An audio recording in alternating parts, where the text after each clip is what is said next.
dia terkena silahnya sendiri, misal dia mau membunuh musuhnya tapi karena salah megang pedang akhirnya terkena dirinya sendiri, maka yang seperti ini juga termasuk mati syahid. Ausaqata min markabih, atau jatuh dari tumpaannya, dari kudanya jatuh kemudian dia meninggal, maka walaupun dia tidak membunuh musuh atau tidak menyerang musuh, karena dia berperang dan dia mati di medan perang, termasuk orang yang mati syahid. Kemudian berikutnya wali qori'in, dan orang-orang yang ahlul Quran. Alhamdulillah tadi kita ngaji Al-Quran setelah maghrib. Semoga benar-benar kita semuanya termasuk orang yang masuk dalam golongannya ahlul Quran.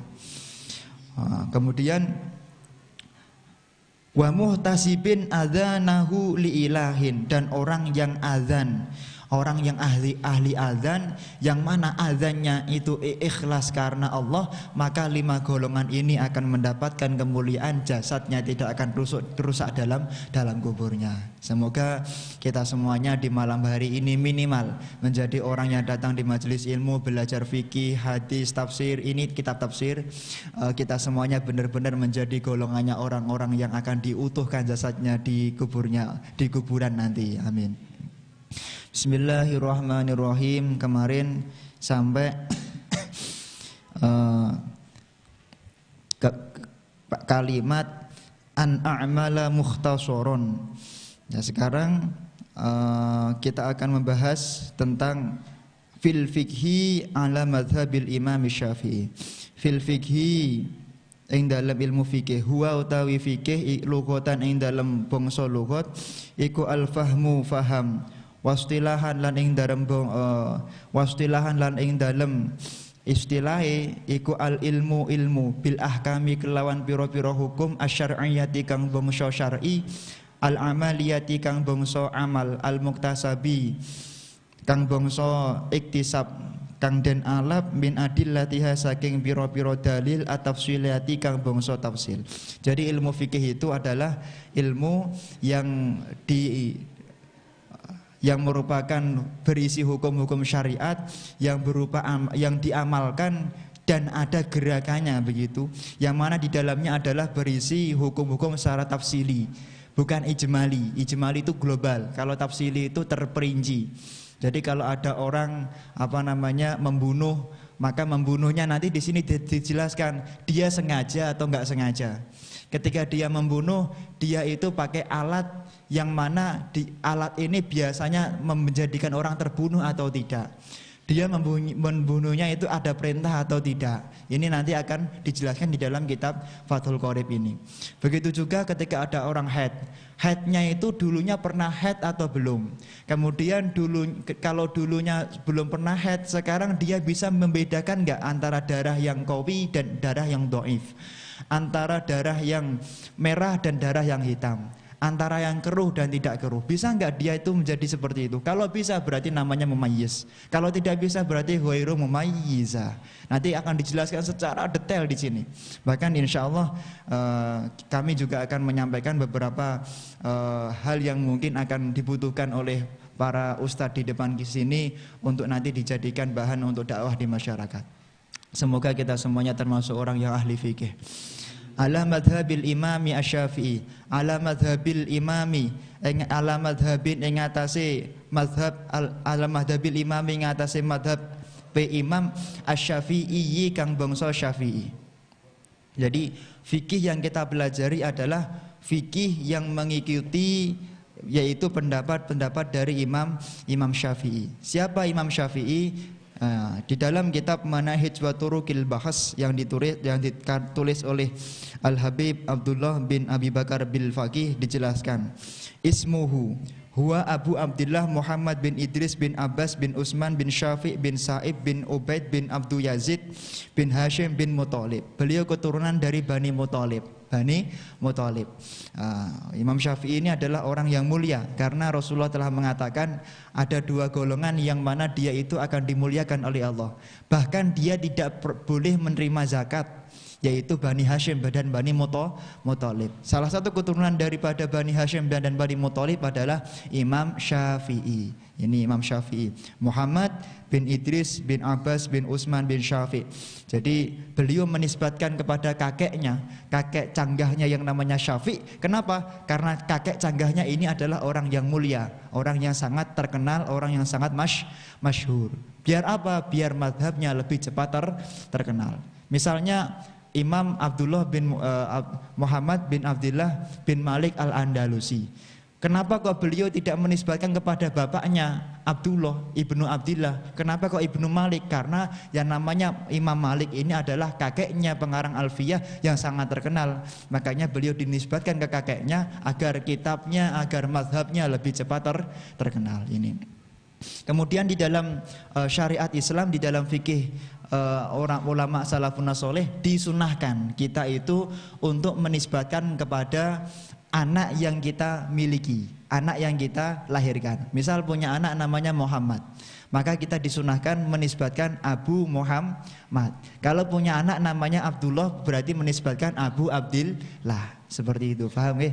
Kalau Ustaz Heri punya anak namanya Abdullah, maka besok namanya Abu Abdillah Heri. Ini disunahkan di dalam syariat Islam, di dalam syariat ilmu fikih. Hal ini nanti dijelaskan oleh Imam Abdul Hamid Asy-Syarwani di dalam kitab Hasyiah Syarwani ala Tuhfatil Muhtaj.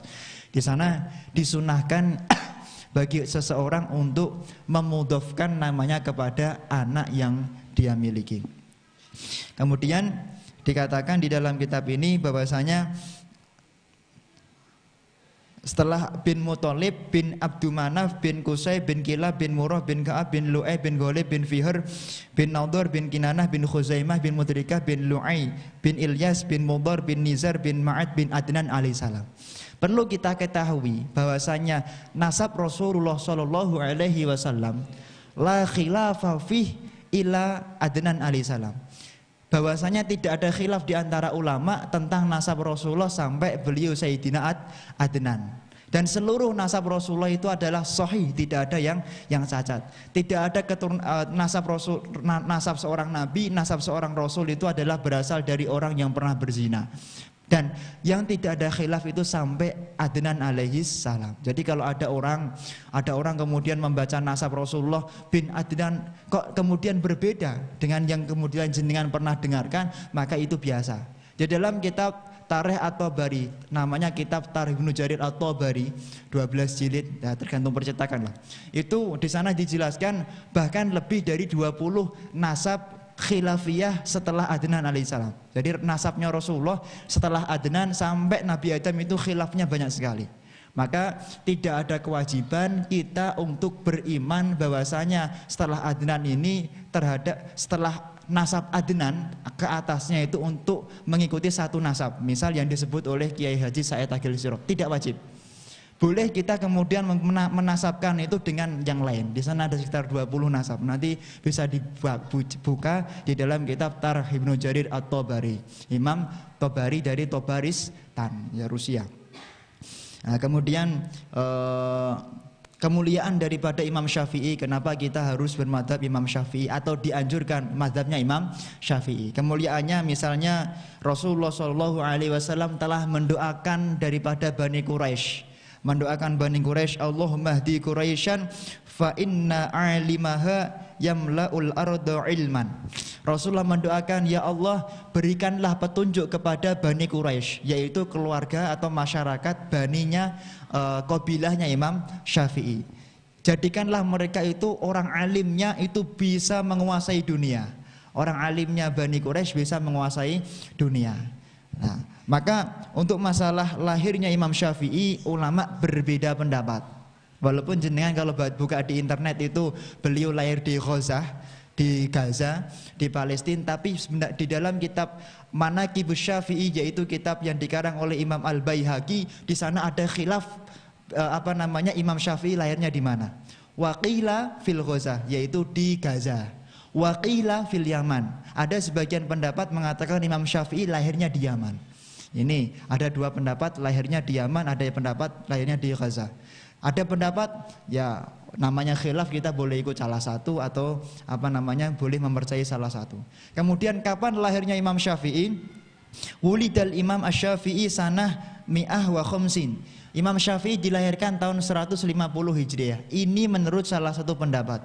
Di dalam kitab Manaqib Al-Baihaqi karya Imam Baihaqi lil Manaqib Syafi'i, di sana dijelaskan Imam Syafi'i dimungkinkan lahir pada tahun 154 Hijriah, meninggal pada tahun 208 Hijriah. Jadi kalau lahirnya 154 berarti meninggalnya 208 Hijriah. Kalau lahirnya 150 Hijriah, meninggalnya 204 Hijriah. Ini ada dua pendapat di antara ahli tarjamah, ahli Tobaqoh. Ahli Tobaqoh Syafi'iyah, nanti bisa dibuka di dalam kitab Tobaqoh Syafi'iyah Al-Kubra. Kemudian ketika Imam Syafi'i lahir, di tahun itu juga Imam Abu Hanifah meninggal dunia. Jadi dikatakan oleh Al-Habib Abu Bakar bil Faqih bahwasanya fafihi isyaratun ila annahu yukhalifuhu fi fannih. Jadi ini adalah isyarah. Imam Syafi'i lahir, Imam Abu Hanifah meninggal, isyarah bahwasanya ketika Imam Syafi'i lahir itu adalah menjadi yukhalif, menjadi badal, menjadi penerus daripada Imam Abu Hanifah. Maka kalau ada orang mengatakan Imam Syafi'i belajar kepada Imam Abu Hanifah, kurang benar. Kenapa? Karena Imam Syafi'i itu ketika lahir, Imam Abu Hanifah meninggal dunia. Yang benar bagaimana? Huwa yata'allamu min kutubil Hanafiyah. Imam Syafi'i belajar kitab-kitab yang dikarang oleh Imam Hanafi atau kitab-kitab di dalam mazhab Imam Hanafi yang ditulis oleh ashabnya Imam Hanafi. Nanti akan kita sampaikan siapa ashabnya Imam Hanafi. Dengan catat jangan sampai ada yang kelewatan. Kemudian hayatuhu wa talabuhu lil ilmi. Bagaimana hidupnya Imam Syafi'i? Dikatakan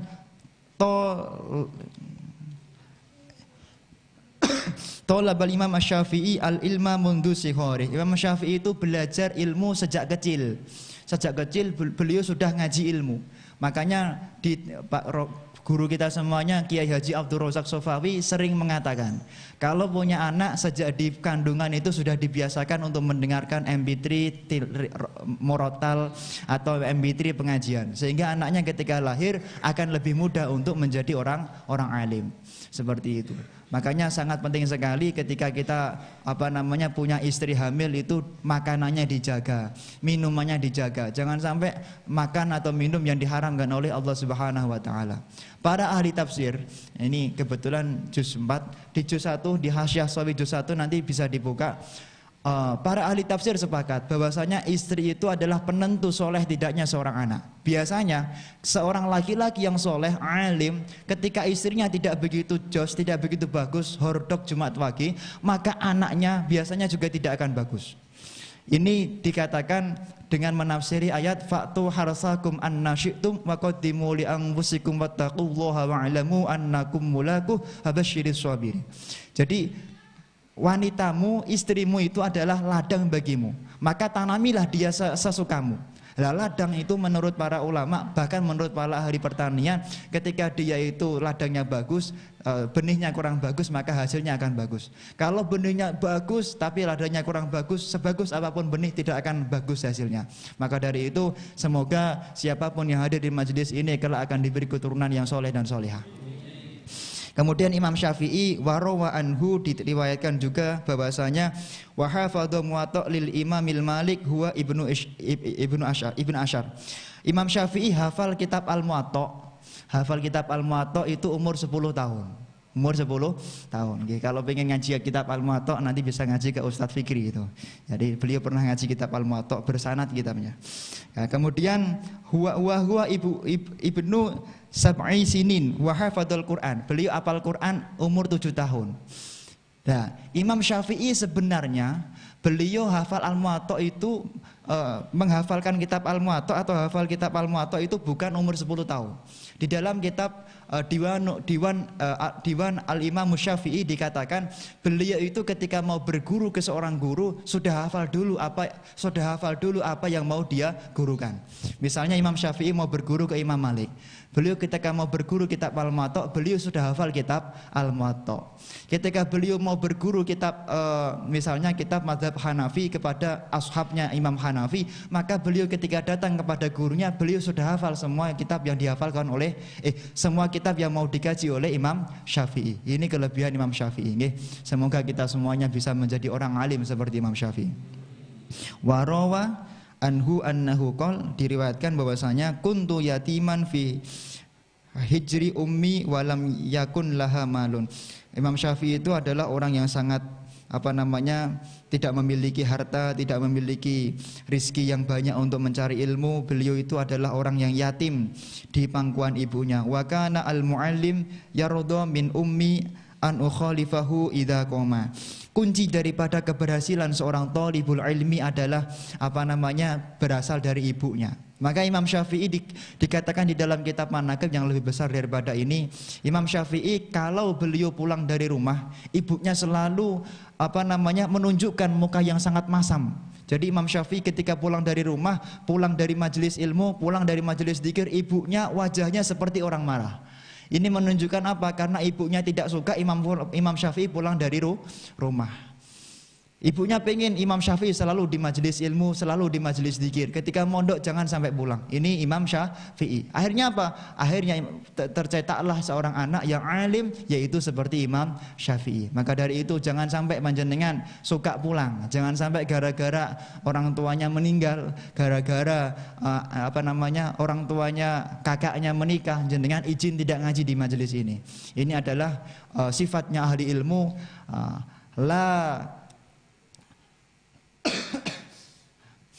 Laisal fatrah li ahlil ilmi illa hadza wa huwa ma'si.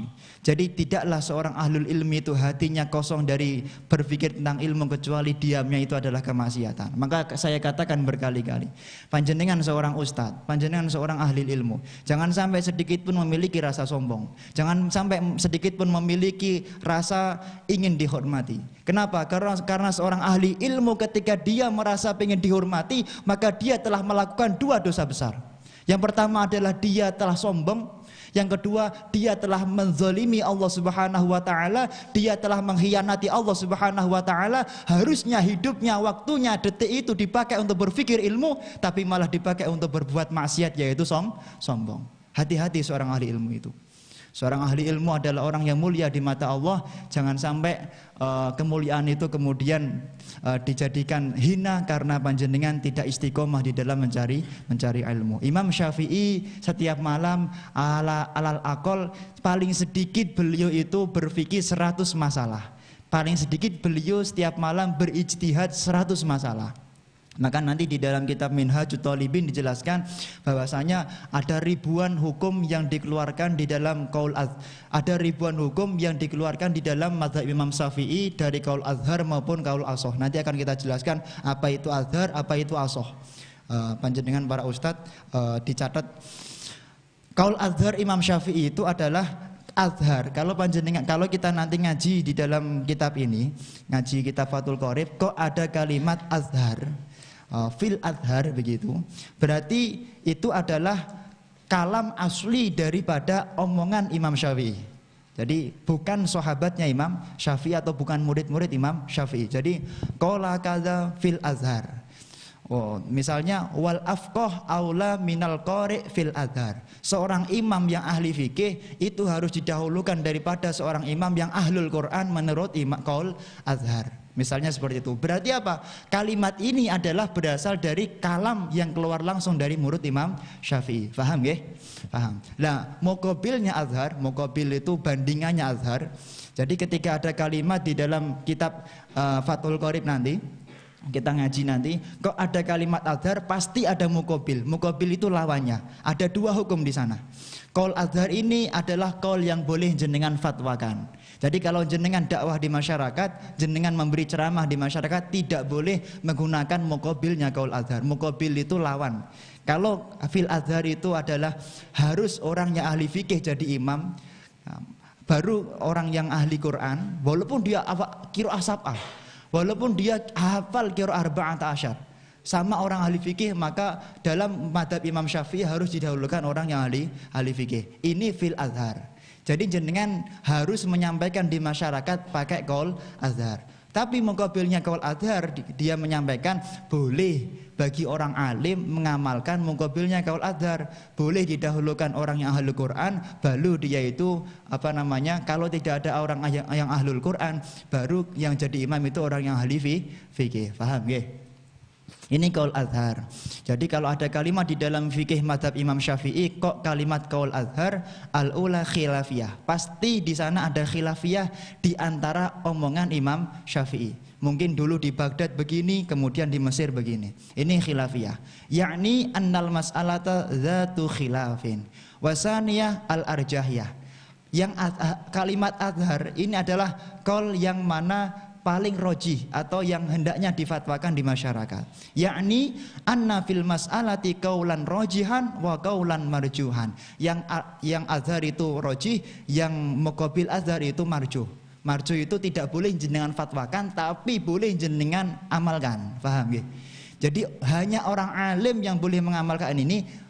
Qaul yang muqabil ini, marju ini tidak boleh jenengan fatwakan kepada orang awam, orang yang tidak belajar fikih secara mendalam. Paham ya? Lah, berapa qaul Imam Syafi'i selama beliau hidup 54 tahun? Ada 395 qaul, yang mana itu adalah azhar di dalam mazhab Imam Syafi'i. Muqabilnya boleh jenengan amalkan. Boleh jenengan amalkan para ustadz, tapi tidak boleh jenengan fatwakan kepada masyarakat. Paham ya? Paham ya, semoga panjenengan menjadi orang alim. Terus wasalisu qaulul khilafi fihi qauliyan. Nanti kalau jenengan menemukan di dalam fikih Fathul Qorib ini, maka yang azhar itu adalah qaul yang qawi, qaul yang kuat, ai min qaulil Imam Syafi'i au min aqwalihi la minal aujahi alladhi dzakaraha ashabuhu. Bukan daripada kaul sahabat-sahabatnya. Nanti akan kita sampaikan bahwasanya kalau kita berbicara mazhab Imam Syafi'i, kita harus tahu, oh mazhabmu apa? Syafi'i. Syafi'i yang mana dulu? Imam Syafi'i itu satu.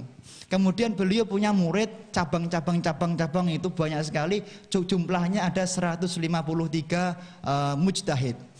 Lah, yang mana yang boleh kita ikuti? Semua boleh kita ikuti. Semua boleh kita ikuti. Tapi yang dipakai di Indonesia itu boleh saya katakan 90% itu adalah mazhab Imam Syafi'i yang mengikuti mujtahidnya, yaitu Imam Ibnu Hajar Al-Haytami. Nanti dijelaskan di dalam kitab Tuhfatul Muhtaj ala Syarhil Minhaj.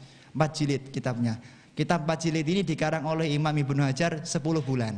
10 bulan. Kapan ngarangnya? Mulai Muharram sampai bulan kalau 10 bulan Muharram sampai apa gitu. Nah, ini adalah kitab yang luar biasa, kitab Tuhfah. Ya, kitab pegangannya para mufti. Warabi quwwatul khilaf wa zuhuril qauli wal muqabil, yakni annal muqabil zahir fi nafsi wa in kana al mu'tamad fil fatwa wal hukmu 'alal azhar. Boleh jenengan tidak boleh berfatwa kecuali pakai azhar. Wa sababu quwwatil khilaf. Apa sebabnya kok kalau kita baca Fathul Qorib kok harus pakai azhar? Kama zakara Ibnu Hajar wa ghairih, quwwatu mudrikul qaul ghairu rajih bi zuhuri dalilih wa adamu syududihi wa takafu'u dalilihima fi usulid zuhur. Kenapa? Karena menurut Imam Nawawi, kaulnya Imam Syafi'i yang ada adharnya itu adalah kaul yang memiliki dalil yang lebih kuat daripada yang tidak adhar. Paham ya? Kemudian yang kedua, kalau jenengan nanti membaca kitab Fathul Qorib, kemudian menemukan ada kalimat fil masyhur, qala kaza kaza alal masyhur, qala kaza kaza alal masyhur, maka harus diketahui at-ta'birul masyhur al-ula khilafiyah wa qad marra ma'na dzalik. Jadi pasti ada khilafiyah. Jadi ternyata di dalam mazhab Imam Syafi'i tentang hukum ini ada khilaf, ada pendapat di antara para ulama. Asaniyah al-arjahiyah wa qad marra ma'na dzalika aidan. Jadi yang masyhur itu adalah pendapat kuat, yang muqabilnya masyhur adalah pendapat yang tidak kuat. Kemudian as-salisah kaunul khilaf qauliyan au min qaulil Imam Syafi'i. Jadi itu adalah khilaf dari pendapat Imam Syafi'i. Imam Syafi'i di dalam kitab Al-Um, di dalam kitab yang lain Al-Imla, di dalam kitab satu dengan yang lain ternyata beliau memberikan dua hukum. Lah kalau ada kalimat masyhur maka yang boleh kita pakai untuk difatwakan di masyarakat adalah yang masyhur. Paham nggih? Jenengan tidak boleh ceramah menggunakan muqabilnya qaul masyhur. Di mana kita bisa menemukan muqabilnya qaul masyhur? Misalnya jenengan membaca kitab Alal Masyhur. Ternyata di situ tidak disebutkan wa muqabiluhu kada kada kada. Wa bisababihi, muqabilnya adalah misalnya hukumnya haram alal masyhur. Ternyata wa muqabiluhu makruh. Jadi muqabilnya adalah makruh. Sebabnya hadis ini. Maka jenengan tidak boleh mengamalkan muqabilnya qaul masyhur. Kenapa? Karena itu adalah muqabilnya dhaif hukumnya. Tapi kalau azhar, muqabilnya boleh jenengan amalkan sendiri, tapi tidak boleh jenengan fatwakan atau tidak boleh jenengan sampaikan ke masyarakat. Paham nggih para ustaz? Warabi'ah horobatul muqabil. Jadi lemah. Berapa? Jadi Imam Syafi'i di dalam mazhab Imam Syafi'i kalau kita belajar fikih nanti ada 23 ibarat yang mana dia adalah kelasnya kelas masyhur. Nah, jadi ada ibaratnya Imam Syafi'i ada 23 yang itu adalah masyhur. Ada dua pendapat Imam Syafi'i yang mana pendapatnya yang masyhur boleh kita fatwakan, yang muqabilnya masyhur tidak boleh kita amalkan juga tidak boleh kita fatwakan. Nanti kalau jenengan sembarangan baca kitab, pokoknya bisa baca kitab, ini muskilah. Orang sekarang cari, ini si fulan bisa baca kitab. Bisa baca kitab itu tidak cukup. Harus bisa baca kitab juga harus bisa menjabarkan atau bisa memainkan kitabnya begitu. Mencari celah-celah kitab. Kalau jenengan pokoknya baca kitab di Majmu' Syarah Muhadzab itu loh, ada kaul mengatakan bahwasanya aurat itu yang benar bukan mim baina surah wa rukbah. Di Majmu' Syarah Muhadzab dikatakan auratnya laki-laki itu cuma 2 alat kelamin. Di kitab Fathul Alam ada qaul mengatakan kalau orang sudah dikhitbah itu boleh melihat yang penting tidak baina surah wa rukbah. Itu. Kalau sudah dikhitbah, sudah dilamar, itu boleh jenengan melihat yang penting di antara pusat dan lutut tidak jenengan lihat. Itu diperbolehkan. Bahkan ada yang boleh mengatakan tanpa yang penting tidak melihat 2 alat kelaminnya. Ini boleh nggak kita pakai? Maka nanti kita harus belajar bagaimana memilih dan memilah daripada hukum-hukum dalam mazhab Imam Syafi'i. Paham ya? Jadi syarat nanti kalau kita menemukan jenengan baca kitab menemukan hukum seperti itu harus hati-hati. Tidak boleh. Itu adalah muqabilnya masyhur. Tidak boleh jenengan amalkan. Wa ta'biru bil asoh. Jenengan nanti di dalam membaca kitab Fathul Qorib akan menemukan ta'bir bil asoh, fil asoh. Di halaman awal bahkan nanti ada itu 7 air fil asoh gitu.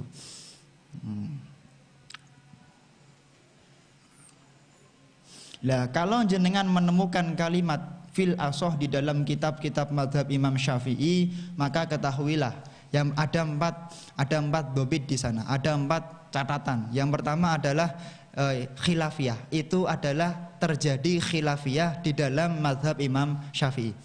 Lah khilafiyah ini, yang pertama khilafiyah. Yang kedua, yang asoh itu adalah rojih, yang muqabilnya asoh itu marjuh.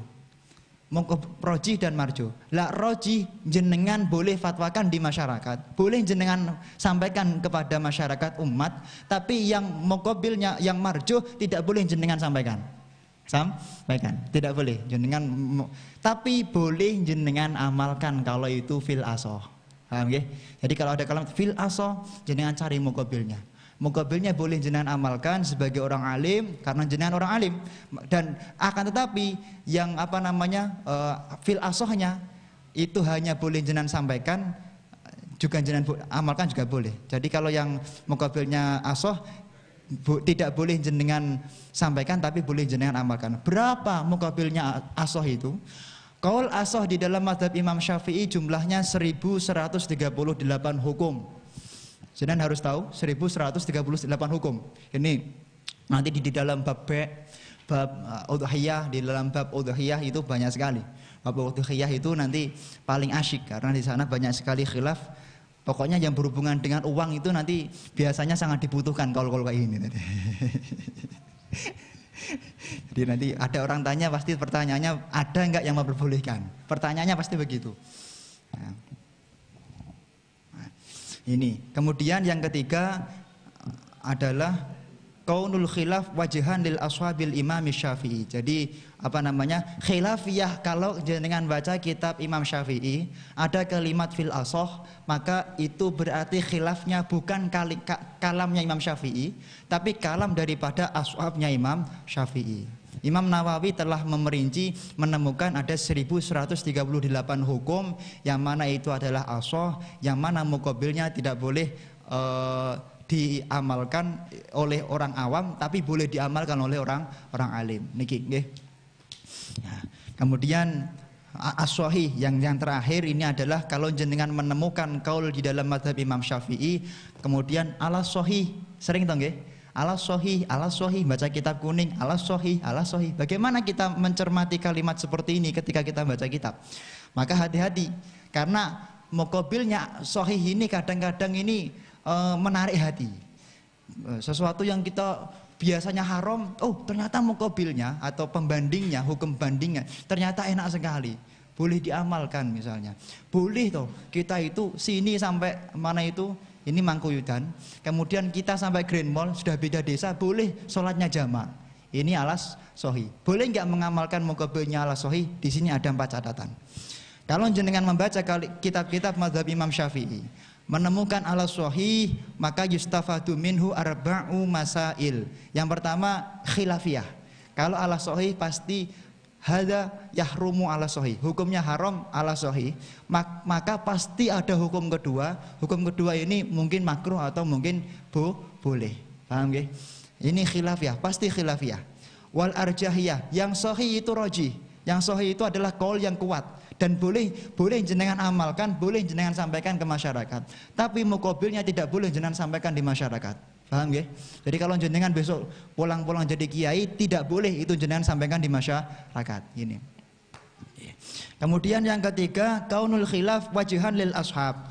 Kalau kalimatnya as-sahih berarti khilafiyah itu bukan dari ngapunten mulutnya Imam Syafi'i, tapi berasal dari pendapat-pendapat ashabnya Imam Syafi'i. Siapa yang tadi tak sebutkan 153 ulama ini. Yang terakhir, jenengan hanya boleh mengamalkan yang sahih dan memfatwakan yang sahih, menjelaskan kepada masyarakat yang sahih, dan jenengan tidak boleh mengamalkan muqabilnya sahih, begitu juga tidak boleh menfatwakan muqabilnya sahih. Jumlahnya ada 176 hukum di dalam ilmu fikih, yang mana dia adalah derajatnya mencapai kalimat sahih. Paham ya? Kemudian ada satu lagi tentang qaul jadid dan qaul qadim. Qaul Imam mazhab qadimnya Imam Syafi'i itu ada 7 ulama. Ada 4 ulama. Jadi Imam Syafi'i punya 4 ashab, punya 4 ulama di dalam qaul qadim. Kapan qaul qadimnya Imam Syafi'i itu? Ketika Imam Syafi'i tinggalnya di mana? Di kota Baghdad. Ya. 4 ulama tersebut adalah ini. Yang pertama Imam Ahmad bin Hambal. Imam Ahmad bin Hambal itu adalah muridnya Imam Syafi'i. Ini Imam Ahmad bin Hambal ini muridnya Imam Syafi'i. Beliau adalah perawi atau yang nulis fatwa-fatwanya Imam Syafi'i ketika beliau di Baghdad dan masuk dalam tataran qaul qadim. Kemudian Syekh Za'faroni, Abu Ali Hasan bin Muhammad bin Sobah al-Baghdadi. Syekh Za'faroni ini adalah qaul qadim. Syekh Karobisi ini qaul qadim. Kemudian Syekh Abu Thawr ini adalah qaul qadim. Ini ada 4 qaul qadim. Selain itu ada 151 totalnya, ini adalah mazhab Imam Syafi'i. Jadi kalau 151, tadi saya mengatakan 153 nih. 151 total mazhab murid-murid Imam Syafi'i ini dikurangi 4, berarti yang boleh kita ikuti adalah ada 147 ulama di dalam ulama mazhab Imam Syafi'i. Kita tidak boleh mengamalkan pendapat 4 ulama tadi, Syekh Karobisi, Syekh Za'faroni, Syekh Ahmad bin Hambal. Kita tidak boleh mengamalkan kitab-kitab yang dikarang oleh 4 ulama tadi. Kenapa? Karena kitab-kitab tersebut adalah kitab-kitab yang ada di dalam qaul qadim. Tidak boleh. Nah, akan tetapi kitab ada 19 hukum di sini. Kalau di sini disebutkan ada 19. Kemudian di dalam kitab yang lain ada yang menyebutkan 21.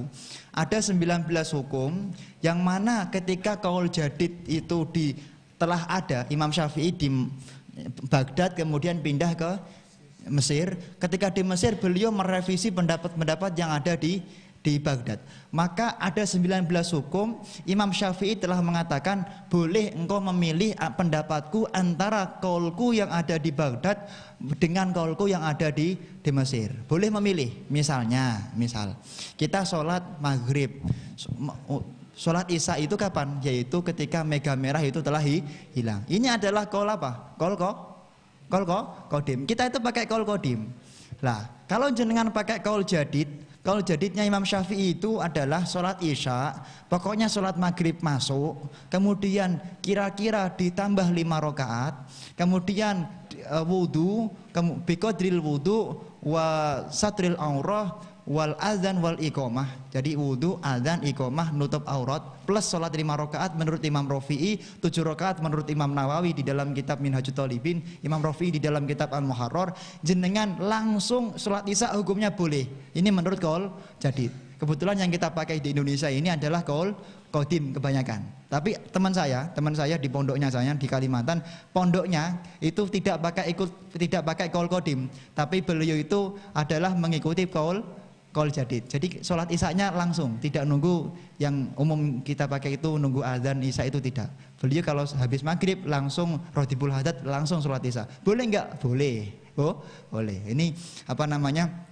Nanti apa 19 hukum itu tentu tidak disebutkan sekarang. Sekarang kita berbicara angka-angka dulu. Jenengan yang penting sekarang paham. Oh, kalau saya membaca kitabnya Imam Syafi'i ada pendapat A, B, C, ada pendapat begini, maka yang boleh saya pakai begini. Kalau jenengan nanti ceramah di masyarakat, kalau jenengan menemukan kalimat al-sahih, oh yang boleh saya pakai ceramah begini. Yang penting itu dulu yang bisa saya sampaikan. Silahkan kalau ada yang mau ditanyakan, mungkin ada waktu untuk tanya jawab.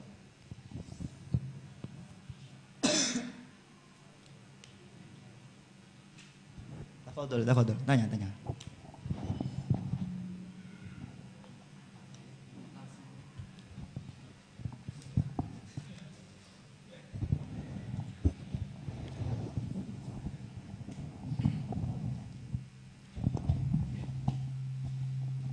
Assalamualaikum warahmatullahi wabarakatuh.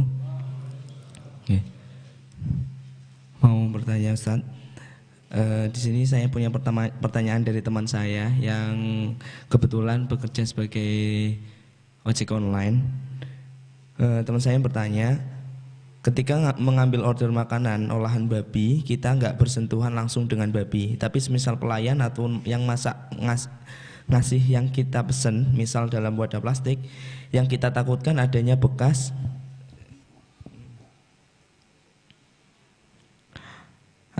proses memasak, entah itu tangan koki yang sekedar dicuci biasa, kemudian memberikan bungkusan pesanan kita, secara otomatis kita memegang uang atau bungkusan plastik tersebut dari pelayan atau koki tadi.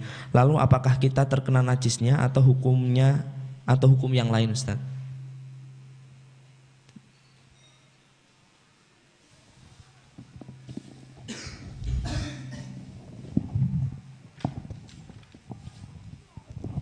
Masya Allah, pertanyaan yang luar biasa. Kalau intinya kalau kita masih meragukan sesuatu, kita makan bercampur dengan daging babi, dekat dengan orang yang mengelola babi, bagaimana hukumnya, begitu? Kira-kira begitu, nggih. Bagaimana? Jadi Imam Syafi'i itu adalah mazhab yang terkenal dengan kewiroannya. Jadi sangat muru'ah sekali, sangat berhati-hati sekali ketika mengambil hukum. Ketika ada dua pendapat, Imam Syafi'i menemukan dua pendapat. Oh, hadis pertama dia mengatakan haram, hadis kedua mengatakan makruh, maka Imam Syafi'i pasti pakai yang haram. Kalau ada dua hadis, yang pertama makruh, yang kedua itu adalah sunnah, mubah, maka Imam Syafi'i pasti pakai yang makruh. Ini adalah ulama sekali berimam Syafi'i. Di dalam Manaqibus Syafi'i, bisa dibuka di dalam kitab Tabaqatus Syafi'i Al-Kubra, misal. Di sana Imam Syafi'i pernah pada suatu malam menginap di rumahnya muridnya, yaitu Imam Ahmad bin Hambal. Ketika makan, Imam Syafi'i makanan yang disuguhkan oleh Imam Syafi'i, Imam Ahmad bin Hambal dihabiskan oleh Imam Syafi'i. Kenapa? Kemudian bertanyalah Imam Ahmad bin Hambal bersama putrinya, kenapa wahai Imam engkau habiskan makanan di rumahku? Karena aku tahu engkau itu adalah ulama besar, faham ilmu fikih, faham syariatnya Allah. Engkau tidak akan sekali-kali menyuguhkan sesuatu yang haram daripada syariatnya Allah. Pasti semua yang kau suguhkan pasti itu suci. Makanya kemudian Imam Syafi'i mau makan seluruh yang dihidangkan oleh Imam Ahmad bin Hambal. Begitu juga ketika kita membaca kitab Manhajus Sawi. Mungkin teman-teman di Ar-Raudhah belajar.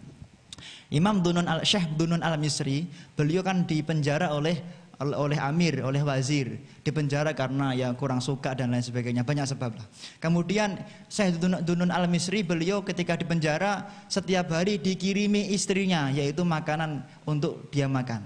Pada suatu ketika karena istrinya mungkin tergesa-gesa atau bagaimana, istrinya menitipkan makanannya kepada sipir, kepada penjaga sel tersebut. Dari penjaga sel dikasihkan kepada Syekh Dunun Al-Misri. Apa yang dilakukan oleh Syekh Dunun Al-Misri? La aqulu abadan. Aku tidak akan makan apapun, aku tidak akan makan makanan yang pernah disentuh oleh orang yang pernah berbuat zalim. Ini Syekh Dunun Al-Misri. Contoh yang lain, beliau Syekh Ahmad bin Ruslan. Syekh Ahmad bin Ruslan, beliau Masya Allah ikhlas sekali, sangat muru'ah sekali sebagai seorang ulama besar. Syekh Ahmad bin Ruslan mengarang kitab namanya Zubat Ibnu Ruslan 1080 Nadom. Di dalam, sebelum dikarang menjadi Zubat Ibnu Ruslan, masih dalam bentuk Zubat, belum bentuk Nadoman. Ketika setelah saya dikarang, fa'audo'a fi wasatil kitab, ditaruh di tengahnya kitab, itu batu itu kemudian dilempar. Kenapa? Karena beliau ingin tahu apakah kitab yang aku karang ini benar-benar ikhlas aku karang atau tidak.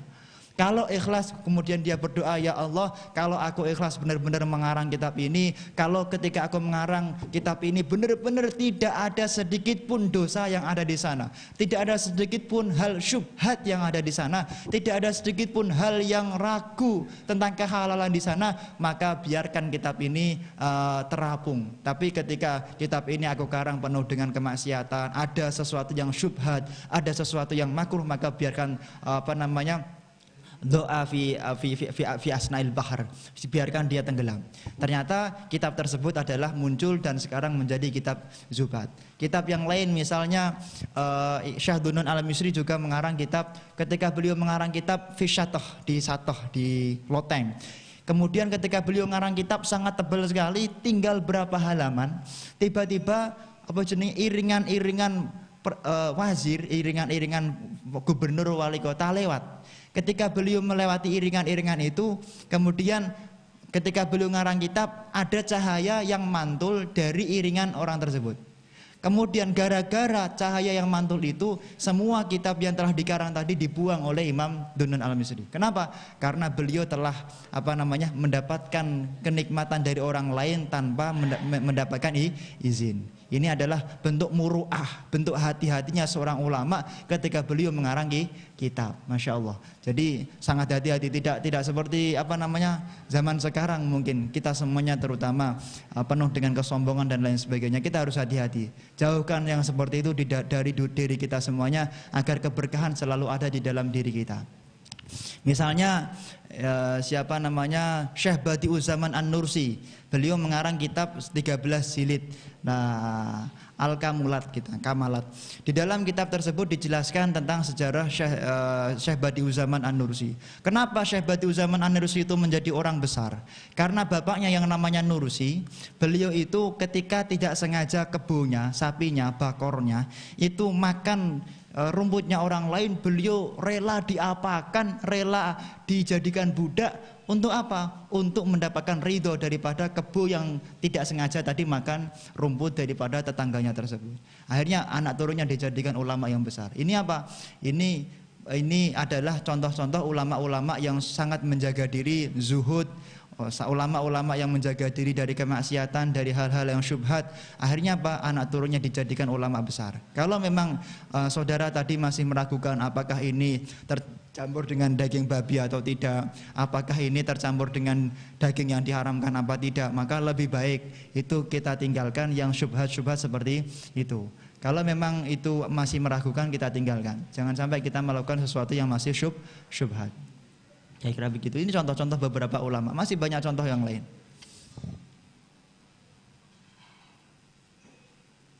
Ada pertanyaan yang lain? Betul ya. Dilanjutkan.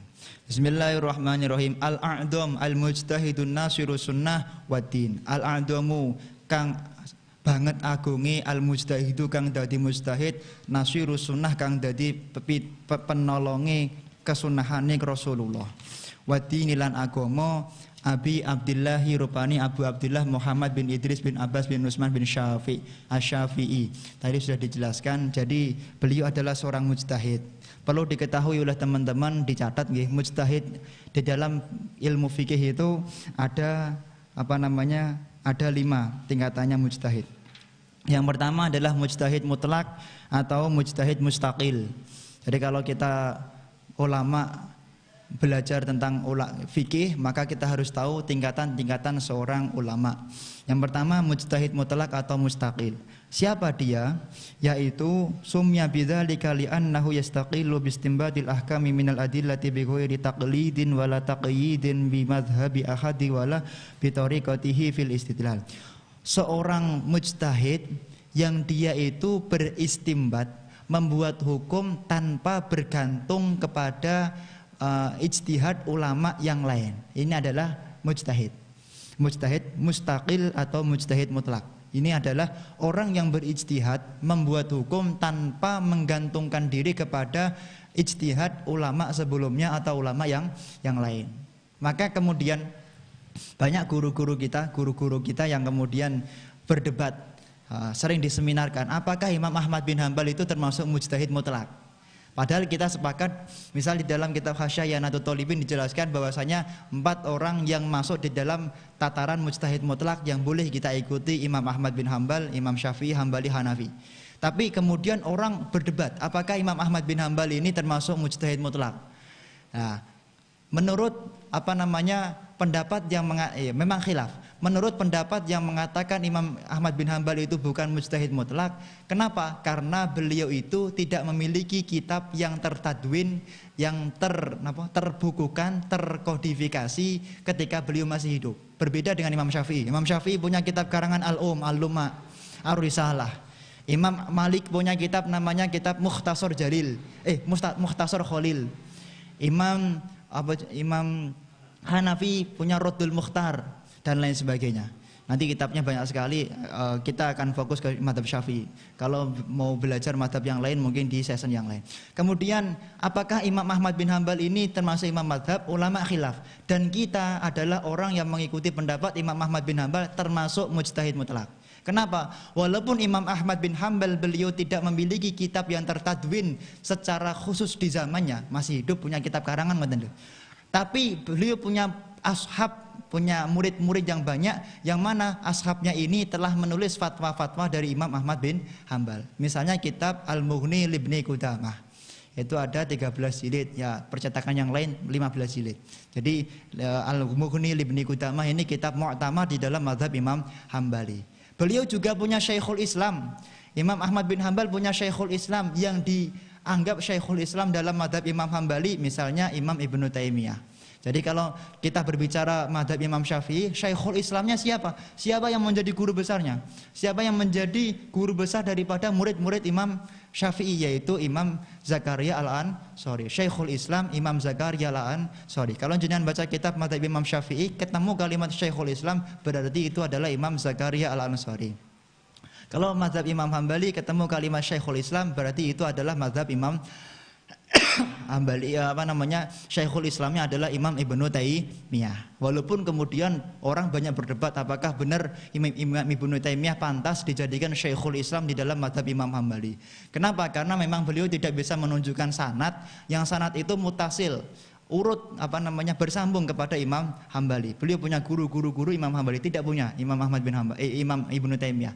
Tapi memang beliau dijadikan rujukan ke sana. Makanya teman-teman kita, saudara-saudara kita yang belum masuk ahlu sunnah, yaitu saudara-saudara kita yang wajib kita cintai, saudara-saudara kita yang wajib kita lindungi, wajib kita ajak menuju ahlu sunnah, mereka kemudian menisbatkan dirinya kepada Muhammad bin Abdul Wahhab. Muhammad bin Abdul Wahhab kemudian menisbatkan dirinya kepada Ibnu Qayyim al-Jauziyah. Imam Ibnu Qayyim al-Jauziyah menisbatkan gurunya yaitu Imam Ibnu Taimiyah. Jadi Wahabi menisbatkan dirinya kepada Imam Ibnu Taimiyah. Padahal Imam Ibnu Taimiyah kemudian beliau mengaku saya bermadhab kepada Imam Hambali. Walaupun kemudian ternyata beliau banyak berpendapat berbeda dengan Imam Hambali. Ini yang perlu kita ketahui. Intinya Imam Hambali adalah kita berpendapat Imam Hambali termasuk mujtahid mutlak. Kemudian kenapa beliau disebut mujtahid mutlak padahal tidak punya kitab tertadwin ketika masih hidup, terkodifikasi, terbukukan. Itu seperti itu nggak apa-apa. Kenapa? Karena beliau punya murid-murid banyak. Murid-murid banyak ini menulis kitab-kitab fatwa-fatwa daripada Imam Ahmad bin Hambal. Alasannya apa Imam Hambali tidak menulis kitab? Karena beliau sibuk ketika masih hidup menulis hadis-hadis yang berasal dari Rasulullah. Maka beberapa lulusan fakultas hadis ngaku-ngaku, oh nggak bisa, Imam Ahmad bin Hambal ini bukan ulama fikih, beliau ulama hadis, seperti itu. Ya nggak apa-apa, Imam Ahmad bin Hambal punya kitab di perpustakaan Al-Mu'ayyad ada 13 jilid Musnad Ahmad bin Hambal. 13 jilid. Sebenarnya 15 jilid, hilang 2 kira-kira gitulah. Kemudian yang kedua, mujtahid muntasib. Mujtahid muntasib itu siapa? Yaitu al-muntasib ila imami min a'immatil madhabil majbu'ah. Jadi orang yang ketika berijtihad itu berintisab kepada ulama-ulama mazhab yang tadi, mazhab mujtahid mutlak. Jadi imam mujtahid mutlak perlu diketahui sebenarnya mujtahid mutlak itu tidak hanya mazhab 4.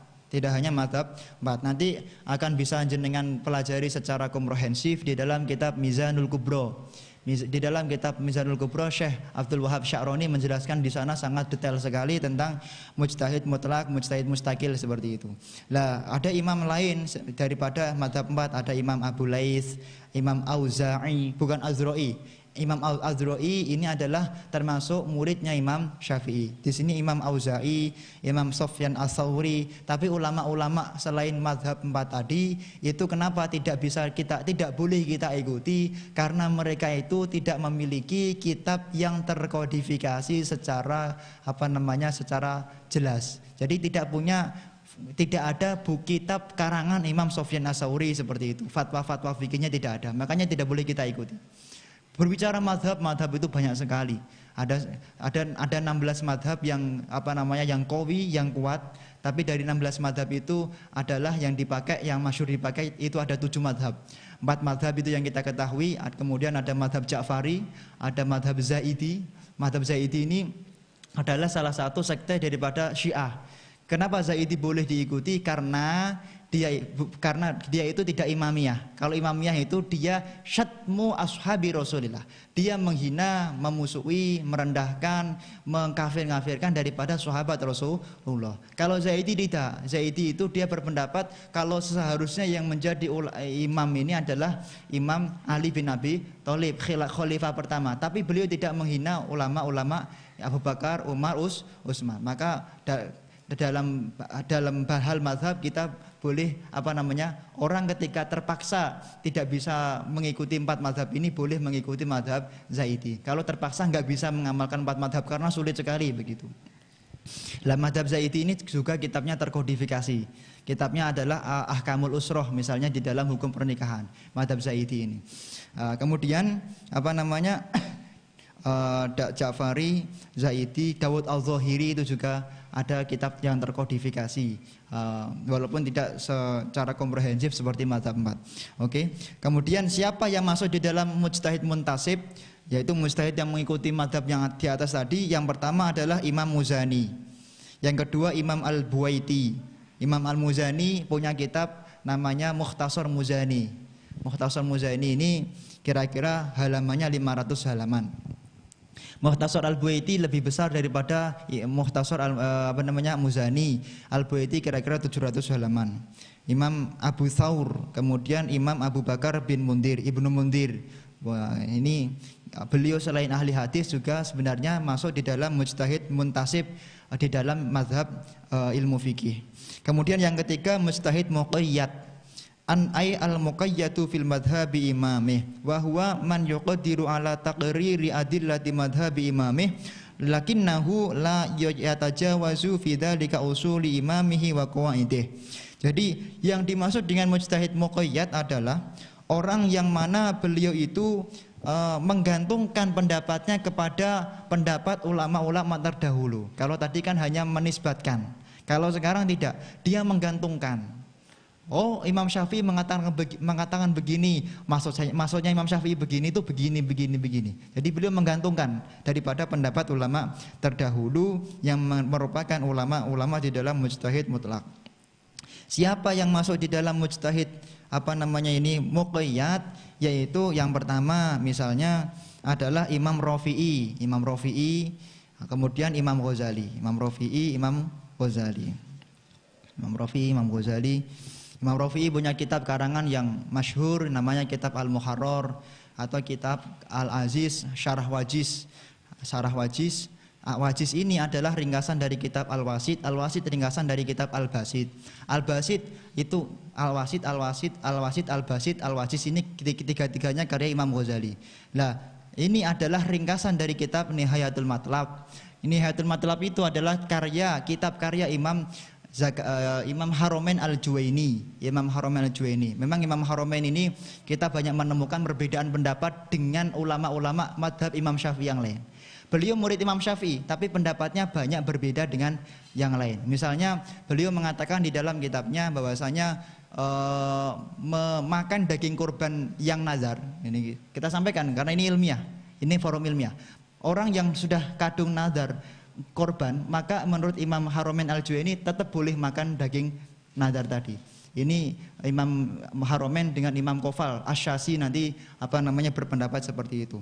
Lah, Nihayatul Matlab itu ringkasan dari 4 kitab yang mu'tamad di dalam mazhab Imam Syafi'i dalam qaul jadid, yaitu kitab Al-Um, kitab Muzani, Al-Buaiti, kemudian kitab Al-Luma, Al-Imla, seperti itu. 4 kitab ini diringkas menjadi Nihayatul Matlab. Lah, saya ulangi dari bawah. Lah, kemudian kitab Al-Aziz diringkas oleh Imam Rafi'i, karya Imam Ghazali, diringkas oleh Imam Rafi'i menjadi kitab Al-Muharrar. Al-Muharrar karya Imam Rafi'i diringkas lagi oleh Imam Nawawi, diringkas tapi disyarai. Diringkas tapi disyarai menjadi kitab Minhajut Thalibin wa Umdatil Muftin, 602 halaman. Kitab ini adalah kitab pegangan para mufti, orang ulama-ulama besar. Ulama-ulama yang ingin jadi mufti pegangannya kitab Minhajut Thalibin, seperti itu. Jadi biasanya di pondok pesantren memang tidak sampai diajarkan sedetail tersebut. Sedetail kitab-kitab ini terutama di Indonesia. Kitab Minhajut Thalibin kemudian disyarai oleh 4 ulama besar, 5. Yang pertama adalah Imam Mahalli, beliau mensyarai kitab Minhajut Thalibin menjadi kitab Kanzur Rohibin, 2 jilid. Kitab Kanzur Rohibin ini adalah sangat komprehensif, sangat detail sekali, berbicara tentang mazhab Imam Syafi'i. Yang kedua adalah kitab Tuhfatul Muhtaj ala Syarhil Minhaj. Kitab ini 4 jilid, dikarang 10 bulan. 10 bulan. Siapa yang mengarang? Imam Ibnu Hajar Al-Haytami. Kalau jenengan baca kitab kuning, baca kitab nanti setelah ini kita akan harus dijelaskan di awal detail. Kenapa? Karena kalau di awal nggak detail nanti di belakang susah. Saya baca apa jenengan, oh kok ada kalimat hak jim, ini apa sih? Bahaya, makanya di depan dijelaskan. Kalau jenengan membaca kitab kuning ketemu huruf hak jim, maka itu singkatan daripada Imam Ibnu Hajar Al-Haytami, hak jim. Ini jangan sampai salah. Imam Ibnu Hajar Al-Haytami. Kemudian Imam Minhajut Thalibin disyarai lagi oleh salah satu ulama, yaitu Imam Romli. Beliau mengarang kitab sejumlah 10 jilid, yang mana kitabnya itu adalah namanya kitab Nihayatul Muhtaj ala Syarhil Minhaj. 10 tahun dia mengarang. Kemudian yang terakhir beliau ada yang mensyarai lagi, yaitu Imam Khatib Syarbini. Beliau mensyarai menjadi 6 jilid cetakan Darul Ihya wa Turos, yaitu adalah kitab Mughni Muhtaj ala Syarhil Minhaj. Ini adalah beberapa hal yang mana kita berbicara tentang mazhab Imam Syafi'i. Baru 3 mujtahid, mungkin minggu depan akan kita jelaskan lagi mujtahid berikutnya, para ustadz, para guru-guru yang saya muliakan, para hadirin yang dimuliakan oleh Allah Subhanahu wa taala, itu yang bisa kita sampaikan. Nanti setelah ini offline bisa tanya jawab. Semoga sedikit ilmu yang disampaikan tadi ada manfaatnya, ada berkahnya, mendapatkan rahmat dari Allah Subhanahu wa taala. Benar-benar kita hadir di majelisnya Kiai Haji Ahmad Umar Abdul Manan, benar-benar kita akan bersama-sama di surganya bersama guru kita semuanya, Kiai Haji Abdul Manan, Ahmad Umar Abdul Manan, Kiai Haji Abdul Razak Sofawi dan lain sebagainya. Al-Fatihah.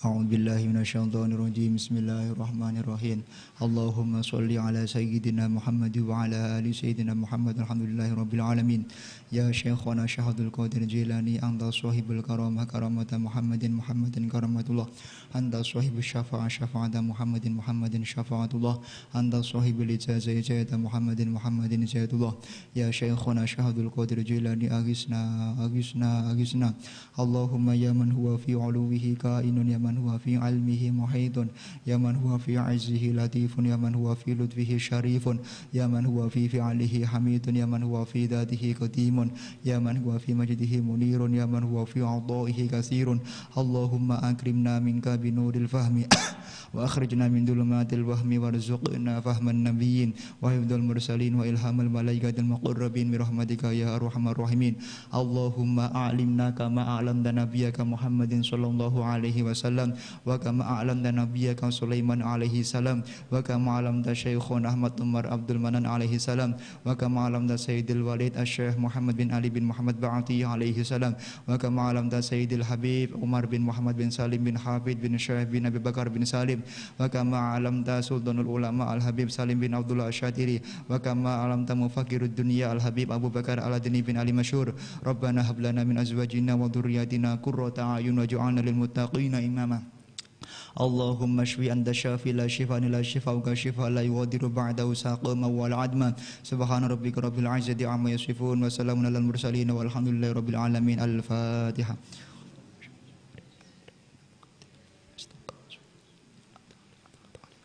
Assalamualaikum warahmatullahi wabarakatuh.